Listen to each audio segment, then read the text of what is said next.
I broke a leg saving the man my wife was having an affair with, yet she stormed into my hospital room with a knife, shouting, "You ruined his face.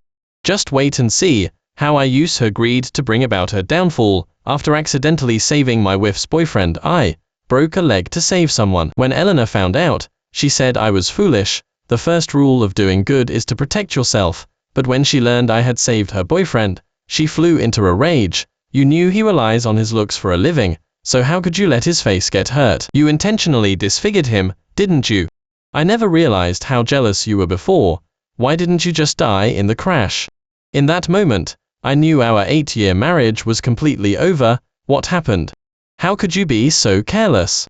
By the time Eleanor rushed to the hospital, I was already lying in the hospital bed. After the anesthesia wore off, a dull ache radiated from my leg. I had multiple abrasions, a fractured femur in my thigh, a broken wrist, and my entire body was covered in bandages, a gruesome sight. Recalling the horrifying scene from earlier, I still felt a chill. It's good to be a hero, but you also have to protect yourself first. She stood by my bedside, wanting to touch me but afraid of hurting me, moving cautiously. Before this, we hadn't seen each other for a month. I don't know when, but she started resisting coming home, resisting talking to me. I had expected the hospital wouldn't be able to reach her, but to my surprise, she came. Seeing her anxious, I felt a pang of sympathy. Just as I was about to comfort Eleanor, her phone rang. When she saw the caller ID, she quickly answered, her expression turning anxious. The next second, she turned and left the room, her steps noticeably flustered. When she returned, the atmosphere around her felt colder. Trailing behind her was the man I had just saved from the car accident. It was a good thing he wasn't seriously injured. Otherwise, given the speed of the vehicles, he might be in the morgue by now. I thought he had found Eleanor to thank me. To my shock, Eleanor fiercely squeezed my injured leg, then clenched her fist and pounded it down hard. I cried out in pain, and tears streamed from my eyes. "What are you putting on a show for? Is your leg crippled? If it's that serious, why aren't you dead? You intentionally ruined Ethan's face. How could you be so vicious? Do you think I'd even look at you now? Dream on. Why didn't that car kill you?" Eleanor's face was full of disgust, as if she was convinced I had staged the accident myself. It was only then that I realized the person I saved was her secret boyfriend. Eleanor had been with him for the past month. Ethan clearly knew what had happened, but he offered no explanation, instead feigning victimhood. He stood behind Eleanor, gently tugging her wrist. "Honey, I am fine. Don't get so angry because of me. At most, I'll just be out of work for a few days, which means I can spend more time with you, honey." Only then did Eleanor felt a pang of sympathy, gently touching his face. Then, as if remembering something, she turned to me with a sinister look. "Since he's so jealous, then of course we'll fight fire with fire. Honey will get revenge for you." Eleanor snatched the fruit knife from the bedside table. "Since he ruined your face, his face should be ruined too." Eleanor slowly advanced, pulling off the bandages from my face. My face was filled with terror. I wanted to call for a doctor, but my mouth was tightly covered. Despair enveloped me in that moment. Matching the location of Ethan's injury, Eleanor carved a wound on my face. There was no emotion in her eyes, and the knife in her hand showed no mercy. "It's obvious now, isn't it? Who are you putting on a show for, wearing a cast?" I never imagined that Eleanor, my childhood sweetheart and wife of 8 years, would become like this. I struggled desperately, but a piercing pain still shot through my face. I couldn't tell if it was my sweat, or tears dripping onto the pillow, staining the pristine white sheets blood red. The more I struggled, the more my face and body ached, until finally, I gave up. In that moment, I thought it would be better to just die. After realizing the true nature of the person I loved, my heart was dead anyway. During my struggle, I accidentally bumped the doctor's call button, but by the time they arrived, everything had been tidied up. Eleanor stood in front of me, and Ethan covered my mouth. Actually, there was no need for them to do this. I had already lost the will to live. I almost wished Eleanor had just stabbed me to death then and there. When the doctor saw the bloodstains on the sheets, Eleanor raised her hand. "I accidentally cut myself while peeling an apple." Seeing this, the doctor said nothing more, and as he was about to examine me, Eleanor grabbed his arm.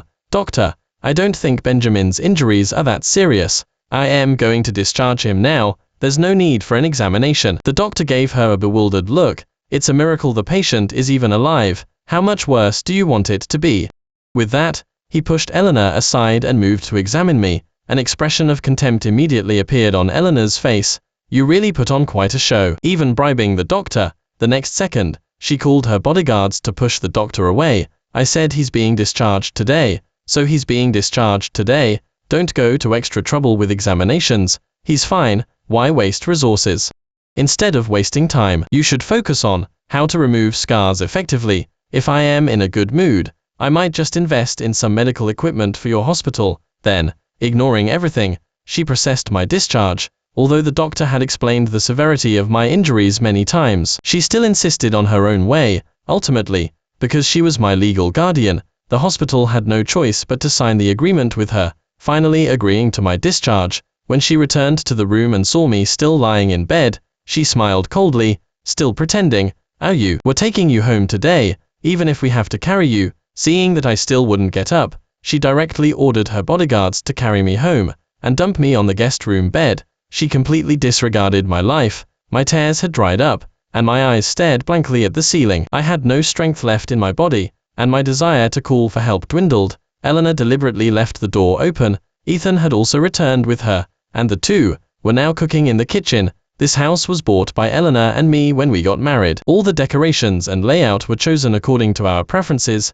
Every one of the bowls in the kitchen was chosen by us together, and many decorations in the house were matching items. Eleanor didn't know how to cook, so I often used the kitchen. I knew the location of every seasoning, and the purpose of every utensil. Every time I cooked, Eleanor would praise me without reservation. "My husband is so capable." She once boasted that she would learn to cook well, and make me a grand meal. Back then, we were still deeply in love. When did things turn out like this? Before, no matter what rumors circulated outside, I only believed what Eleanor said. But now, I just felt utterly exhausted. "It tickles. Honey, can we play again later? Honey." "Oh, honey, let's eat first." "Okay."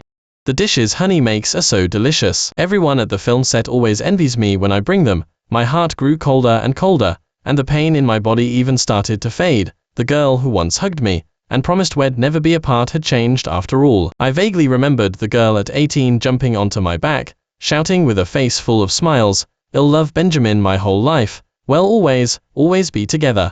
I don't know when it started, but her smiles toward me no longer reached her eyes. All that was left between us was suspicion. "Eleanor, your forever was too short." With a thud, something fell to the floor, but the two in the living room seemed not to have heard it. Before long, intimate sounds reached my ears, growing more intense as if they wanted to make sure I heard them, from the dining room to the living room, and then to the large bed in the bedroom where we had slept for 8 years. Countless nights we had slept embraced, and now it had been defiled. Eleanor's sweet, cloying voice drifted through the wall to my ears, torturing me again and again. I hadn't touched Eleanor in a long time. A long time ago, she would look at me as if I were garbage. She loathed my touch. Tears mixed with sweat soaked the sheets until I could no longer cry, my throat feeling as if a stone were lodged in it. Unable to shout, unable to swallow, I used all my strength to get closer to the headboard, banging against it again and again. I thought I might as well die like this, so I wouldn't have to face the truth that Eleanor didn't love me. I don't know how long it was, but the sounds finally quieted. "Honey, who's better, me or him?" The heavy breathing gradually subsided, and Eleanor's voice was hoarse from passion. "Of course, the one who makes Honey feel good." Just as the two had calmed down and Ethan was about to take Eleanor to shower, Eleanor's phone rang. To deliberately provoke me, Eleanor had Ethan carry her to the guest room bathroom. As they reached the guest room door, Eleanor answered the phone. "Mom." Eleanor's parents had both passed away. The call was from Margaret. My eyes welled up with tears once again. Eleanor glanced at me, then had Ethan carry her to the living room to take the call. My heart instantly clenched. If Margaret had something important, she would always call me first. Eleanor had taken my phone, so when she couldn't reach me, she called Eleanor instead. I didn't hear what Eleanor said after that, until she hung up the phone, holding Ethan, looking somewhat impatient. That mother and son, they use the same tricks. So good at feigning illness. Let's see if he's dead tomorrow. I clenched my fists tightly. Ever since Eleanor's parents passed away, Margaret had treated her like her own daughter. Rage gave me a surge of strength. I couldn't die. I couldn't let them parents outliving their child. My world wasn't just about love, it was also about my parents. Thinking of how devastated they would be, and still having to worry about me. I wanted to live. I endured through the night, and the next morning, Eleanor left with Ethan. Before leaving, she cast one last glance at me. Let's see how long you can keep up this act, I sneered, no longer reacting to her words. After they left, I mustered my strong will to crawl out of bed, find my phone in the living room, and make a distress call. After doing all this, I finally couldn't hold on any longer and fainted. When I opened my eyes again, I was in the hospital. William was by my bedside, his eyes reddening when he saw me wake up. It was then that I learned Margaret had called Eleanor last night, because she wasn't feeling well due to her heart. My heart clenched. Perhaps this was a mother's intuition, to keep Margaret from worrying. William and I unanimously decided not to tell her about my injuries yet, but I didn't expect her to find out anyway. News of Eleanor and Ethan vacationing in Maui spread like wildfire online. When Margaret saw it, she had a heart attack, and was rushed to the emergency room that very day. She had just undergone heart surgery a few days prior, so this was even harder for her to bear. When I heard the news, I wanted to move but couldn't. Helplessness completely enveloped me. Ultimately, it was the doctor who wheeled me over. These past few days, William had been taking care of both of us alone. Today alone, he had signed countless critical condition notices, and he had completely broken down. I don't know how much time passed, but when the doctor came out, he shook his head at us. Prepare yourselves. In that moment, I found it hard to breathe. Inside the emergency room, Margaret's face was ashen, and she struggled to utter a few words. Eleanor, Eleanor. She was calling Eleanor's name. I quickly called Eleanor, but the calls were repeatedly hung up. When it was finally answered, I heard heavy breathing on the other end. At that moment, I couldn't focus on such details. Eleanor, Margaret isn't going to make it. Can you come back? Her greatest wish is to see you. The voice on the other end paused for half a second. Don't lie, why would I not know when your mom's health became so bad? You two, mother and son, have nothing better to do all day, do you? Keep faking illness, and it might just come true. All right, I am hanging up. Don't call me again. Why did it turn out this way? When I tried calling again, the number was no longer in service. Margaret never opened her eyes again. William's hair turned white overnight. After that day, he, who was already not one for many words, became even more silent. Many times he looked at me, seemingly wanting to speak but holding back. In that moment, all I felt for Eleanor was endless hatred. I attended Margaret's funeral lying down. I didn't understand how such a substantial person could become a small urn. My tears had dried up, looking at my mother's her photo. When I was little, I used to have to look up at her, but in the blink of an eye, she was gone. Back then, the Hayes family was busy with business, so Eleanor often stayed at our house. Margaret often took care of both children. When Eleanor's parents passed away when she was 18, Margaret took Eleanor in, treating her like her own daughter. When Eleanor and I got married, she was married off from our house. Margaret often joked that I had married into our family. After we got married, every time we went home, the table would be filled with dishes Eleanor loved. Eat more. Eleanor, you must be busy with work lately. Look how thin you've gotten. Did Benjamin not cook for you properly? Honestly, even though we hadn't had children in 8 years of marriage, she expressed understanding. You young people have your own ideas, and we, as parents, support them. Having children harms a woman's body, while you men just enjoy the benefits. I didn't understand how such a good person could be so mistrusted by Eleanor. She and her boyfriend were having fun in Maui, and she didn't even attend the funeral. When I returned to the hospital, the doctor said someone was looking for me. I was wheeled into the room and only then realized it was Eleanor. Where's Mom? How much longer are you going to play this little game? She must have seen the news in Maui. After all, many reporters attended Margaret's funeral. I didn't speak. Mom, come out. Stop messing around. Benjamin and I will sort out our own affairs. But no matter how many times she called, Margaret wouldn't come out. Don't bother. Eleanor, don't you already have your answer? And why would I lie to you about this? Only then did she turn around in a daze, her voice trembling slightly. Mom, she ran out of the room in disbelief, questioning every doctor, and after finally learning it was true, she broke down and ran out. William said she went to the cemetery and prostrated herself before Margaret, bowing her head repeatedly in apology. Mom, I am so sorry. I didn't know things would turn out like this. Mom, I know I was wrong. I'll get along well with Benjamin from now on. After seeing the video William sent, my past with Eleanor flashed before my eyes like a fleeting parade. We had known each other since childhood, a bond of childhood sweethearts, from elementary school to middle school, high school, and college. We were never apart. It was as if our destinies had been intertwined since we were in the womb. When I was little, I had already decided I would be with Eleanor in the future. When we played house in kindergarten, I always played the dad, and Eleanor played the mom. We started dating at 18, got married after graduating from college, and everything proceeded smoothly.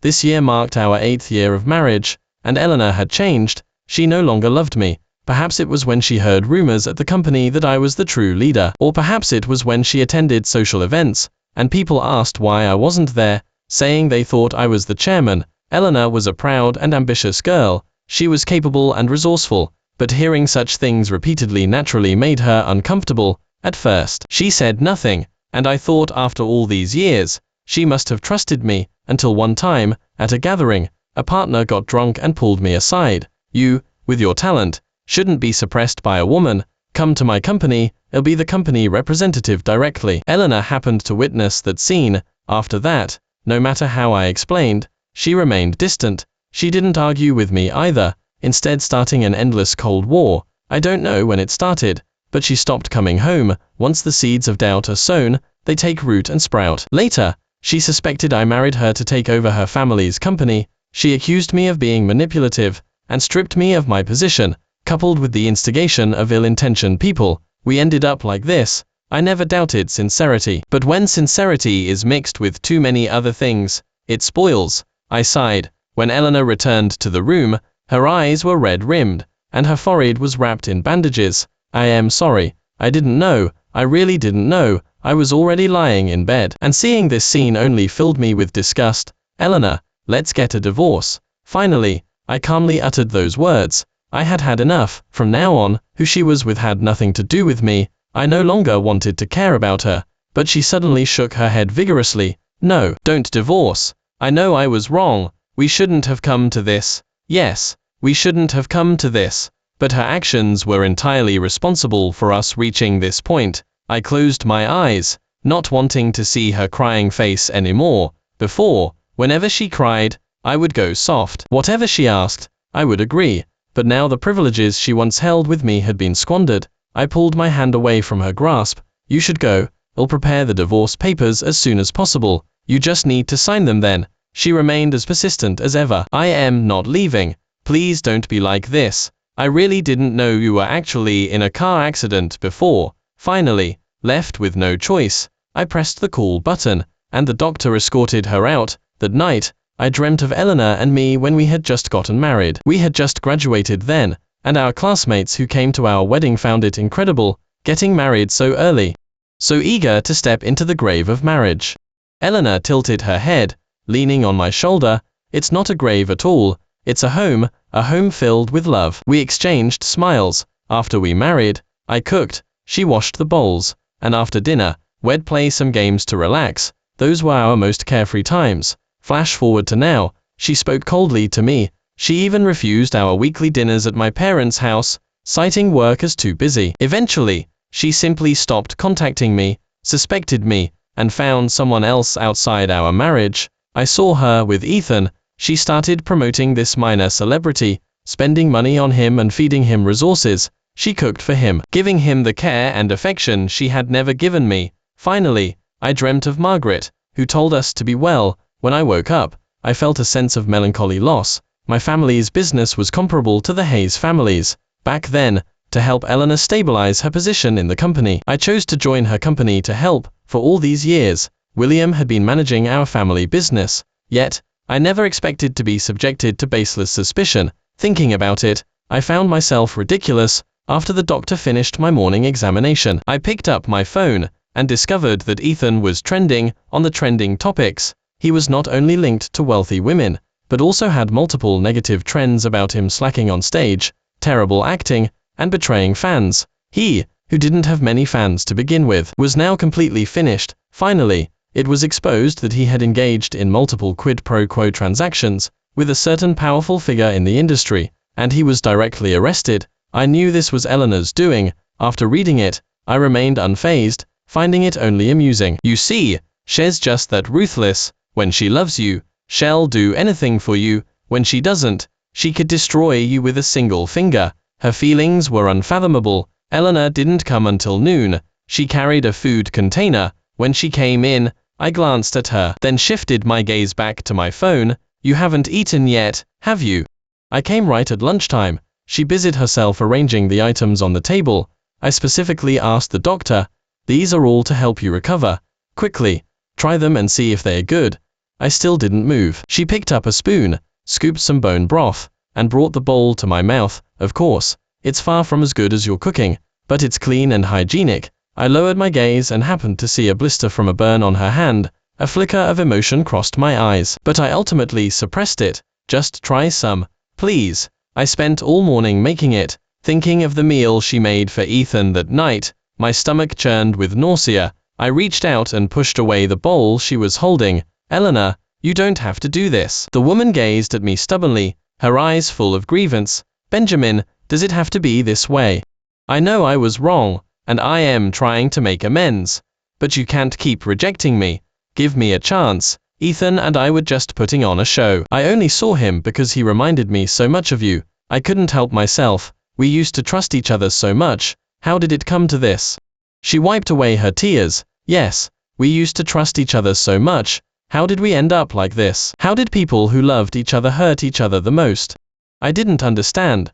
I raised my hand and touched the scar on my face. Now he doesn't. I couldn't go back to being 18. Even this similar face, which 18 had left me with, had been ruined by her. Just as we were in a stalemate, the caregiver returned with my lunch, and also the divorce papers drafted by my lawyer. I took the divorce papers and handed them to Eleanor. Sign them. I don't want anything from the Hayes family. Her eyes widened in disbelief. No, you must be joking with me. I gave a helpless smile. I told the caregiver to throw Eleanor's food into the trash. Then I began to eat. That day, Eleanor sat in the hospital room holding the divorce papers all afternoon. She didn't leave until evening. For several days after that, I didn't see her again. In between, I received a few calls from her company. Mr. Stone, when are you coming back? The company is in chaos now. We've lost several projects since you've been gone. I frowned. With Eleanor's capabilities, it shouldn't be this bad. Where's Ms. Hayes? Ms. Hayes isn't managing anything. She hasn't been to the company for days. Colleagues are worried, afraid the company might accidentally go bankrupt. Everyone has families to support. It's hard to find a job. My frown deepened. I thought Eleanor had been at the company these past few days. Finally, I reassured the employees and then called Eleanor. Originally, I didn't want to get involved. After all, Eleanor had already fired me, but these employees had worked alongside me for many years. Putting the employees in a difficult position wasn't a solution either. Moreover, Hayes Corporation was the life's work of the Hayes family parents. They were very kind to me when they were alive, and I couldn't just watch Hayes Corporation be ruined like this. When the call connected, Eleanor's voice was a little hoarse. Benjamin, you finally called me. You still care about me, don't you? Have you been drinking? I was a little impatient. No, I just feel unwell, dizzy, unable to get out of bed, and nauseous. I rubbed my temples, and then called an ambulance for her. However, when the test results came back, I was stunned. Eleanor was pregnant, 3 months along. Figuring the time, I couldn't be sure whose child was in her belly. When she learned the news, she was completely stunned. Right, we had been married for 8 years. In the beginning, we were still young, and she didn't want to be tied down by children. I felt a pang of sympathy for her regarding the pain of childbirth, so we never had children. Later, we just let nature take its course, and we still didn't have children. But of all times, she got pregnant now. Life certainly loves to play tricks. Seeing Eleanor's silence, I had the caregiver wheel me back to my room. That very day, Eleanor went for a DNA test. My heart also felt unsettled. Given my current relationship with Eleanor, if the child was mine, it would be difficult to manage. On one hand, I wanted to give the child a complete family. On the other hand, I couldn't get along with Eleanor peacefully. William, hearing she was pregnant, also rushed to the hospital. What are you planning to do? I remained silent, letting out a sigh. Let's see the DNA results. You two are truly creating trouble. In the end, it's the child who suffers. What are you two fighting about?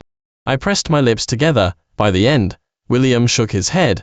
his eyes a little misty. When your mom was alive, she longed for you to have a child, but she was afraid of pressuring you, so she wanted to urge you but didn't dare. Now that you finally have one, your mom is gone, and the child also. William didn't finish his sentence, only sighing repeatedly. Let me know if there's any news. I am leaving now. I nodded. Within 2 days, Eleanor brought the report. My breathing hitched for a moment, and then I heard her slowly speak. The child isn't yours. I even felt a sense of relief. During this time, I didn't know I was pregnant, so I didn't watch what I ate or drank, and I took medicine. The doctor doesn't recommend I keep the baby. She suddenly became calm. I didn't speak, watching her quietly. I am going to abort the baby. Ive thought it through. I'll sign the divorce papers. As she said this, her eyes welled up again, and I turned my head away. Well, split the marital assets evenly, with Hayes Corporation in its current state. You also contributed.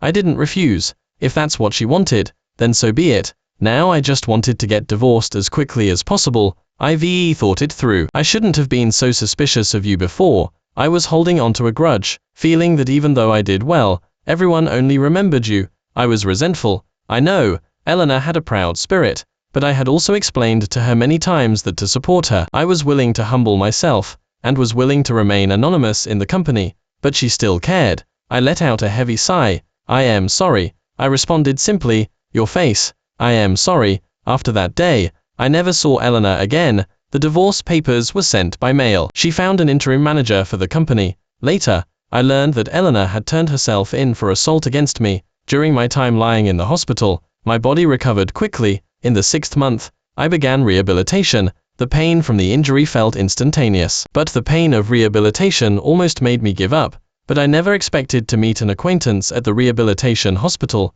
Chloe, Eleanor's and my high school classmate, the girl who ranked 3rd in high school. Yes, Eleanor and I were 1st and 2nd. When she saw me, her face was full of disbelief. How did you end up like this?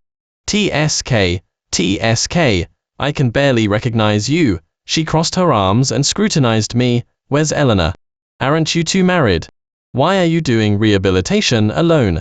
Chloe was a bookworm in high school. She wore black-rimmed glasses every day, and her mind was filled with nothing but studying. Now she was a chief physician at the hospital. It seems she still doesn't pay much attention to entertainment news. I smiled, not particularly bothered. We're divorced. Still not keeping up with gossip, old classmate. Her eyes widened. When did that happen? Why? She stared at my face. It's not because you were disfigured, is it? You were so handsome in high school. I never realized a man's prime was so short. In high school, I had a boyish charm, which truly couldn't compare to how I looked now, especially with the winding scars on my face. Back then, Eleanor and I were inseparable, so her surprise wasn't unreasonable. Perhaps seeing my dejection, she patted my shoulder. But don't lose heart. Technology is very advanced now. The scars on your face can definitely be removed, and through rehabilitation, your leg can fully recover. I nodded. After that day, she became my attending physician, accompanying me through rehabilitation every day. Although she was a bit blunt, she was meticulous when dealing with patients. That day, it was cloudy, and my leg hurt terribly, so instead of going for therapy, I went to the hospital for a follow-up check. Coincidentally, I didn't have my phone with me during the examination. Chloe, seeing I hadn't shown up, thought something had happened to me, and I wasn't answering my phone, so she went to my house according to the hospital's address, and almost called the police before I finally called her back. You scared me to death, you know that. Your leg isn't convenient for moving around to begin with, and you don't even think to contact anyone. What if something really happened? If something really happened, you'd be dead. What are you thinking? I repeatedly agreed. Right, I was wrong. Next time, I'll definitely let you know first. My leg hurt so much this morning. I forgot for a moment. If all patients were like you, the hospital would die of anxiety. Right. I'll definitely exercise properly from now on. That day, she accompanied me through muscle recovery training, and we exercised for a full hour. She only stopped when a colleague called her away. After she left, I breathed a sigh of relief, but my heart felt full. The days of rehabilitation were long. I realized Chloe's subtle feelings when I was able to stand on my own. That day, she was as happy as if she had won the lottery. Are you that happy? I looked at her with a hint of amusement. Of course. It's incredibly fulfilling, isn't it? I deserve credit for your leg, of course. You're my attending physician, after all. Tell me what you want, a banner or a thank you letter. I was just joking, as my original intention was to invite her out for a meal. But after I said it, she looked a little stunned. Just your attending physician. Her eyes were a little red after she said it. For a moment, I was at a loss, not knowing what to say. For so many years, besides Eleanor, there had been no other girl beside me, and I had no idea how to handle such a situation, which made Chloe even angrier. Fine, it's just a patient to me, have your caregiver come and practice with you. With that, she turned and left. I felt a surge of anxiety, ignoring the pain in my leg, and tried to grab Chloe. No, I was just joking, don't go yet, I'll treat you to dinner. Actually, Chloe had no experience with dating, she was a bookworm, while everyone else was dating. She was studying, and while others were getting married, she was still studying. Now I was divorced, and she had never even been in a relationship. As for Eleanor and me, everything happened naturally, so my experience wasn't that rich either. I just did my best to make Chloe feel less nervous around me. It was only then that I learned Chloe had secretly liked me since high school. Back then, I just thought you were handsome and good at your studies, but after I knew you and Eleanor were childhood sweethearts, I gave up. After a few drinks, she started to open up. I honestly didn't know that. At that time, my heart was entirely focused on Eleanor. But you're not going to get back together with Eleanor, are you? I shook my head. How could I? After that day, we started dating. I had thought that after experiencing a failed marriage, I wouldn't fall into a relationship again, but Chloe was too pure. She was simple, beautiful, and passionate, making me not dare to hurt this girl. Falling for her was inevitable. The two of us were like teenagers experiencing their first love, slowly exploring. On the day I could finally walk, we decided to go out for a big meal, but I didn't expect to run into Eleanor here, because Eleanor turned herself in and the circumstances were relatively minor. She was only incarcerated for 3 months. After she was released, we didn't contact each other again. I think she's come to terms with it, and I've let it go. She happened to be here for a business meeting. Now everyone knows she's the one in charge of the Hayes family's group. No one mentioned my name anymore, and we all felt a sense of relief. When she saw me, she called out my name. Chloe gestured for me to go in first, and I was about to say it was fine, but she tugged on my hand, so I had to take Chloe to our reserved seats first and comfort her a little. Are you really not coming with me? She wrapped her arms around my neck and kissed me. I trust you, go quickly and come back soon. My heart felt completely full. Eleanor saw this scene, and when I stepped out, she forced a smile. Got a girlfriend so quickly? I nodded, my eyes full of tenderness as I looked at Chloe. Fate brought us together. Eleanor nodded. How are your legs? I pursed my lips. She's my primary doctor, and she says I am recovering well. At that, Eleanor couldn't hold back anymore, and turned away, crying, Ben, you must blame me. It's all my fault you ended up like this. Of course I blame you. Back then, I wanted to kill you, but in the end, reason prevailed, and I held back. Finally, before he left, he looked at my face as if he wanted to remember me forever. Ben, can I hug you one more time? I shook my head. No, there's no meaning in a final hug. She nodded in disappointment, and as I watched her forlorn back, my heart was numb. Well, now I'd better go cheer up my little jealous girl. But she's super easy to cheer up. I had already been officially discharged from the hospital and joined the Stone family's company. When I heard the news of Eleanor's suicide, Eleanor's body was discovered by the family housekeeper 3 days after she took her own life. She was still living in our marital home. That's when I finally understood what her look meant that day. She left no note, only saying she was going to join her parents. She donated all her property, leaving only our marital home. Since she had no living relatives, she had arranged for someone to manage her final affairs before taking her own life. I didn't intervene, simply attending her funeral as a casual friend and offering lilies. After that, Chloe and I had a smooth relationship, and met each other's parents. William was very pleased that I was able to move past the pain so quickly. If Margaret were here, she'd be so happy. The old man had been sighing a lot lately. I felt a little nervous, afraid he might take it too hard, so I gave him something to look forward to. Chloe was pregnant. It happened the 2nd month after we officially got married. When I heard the news, I smiled like an idiot. I kept pestering Chloe, asking, is it true? Several times, Chloe got annoyed with my questions, and gave me a good smack. Are you ever going to stop? You've weathered your share of storms, can't you be a little more mature? No way, no way. I am just too happy. I am going to be a dad. I actually really like children, it's just that Eleanor never wanted them before, so we never had any. Now, it's finally happening.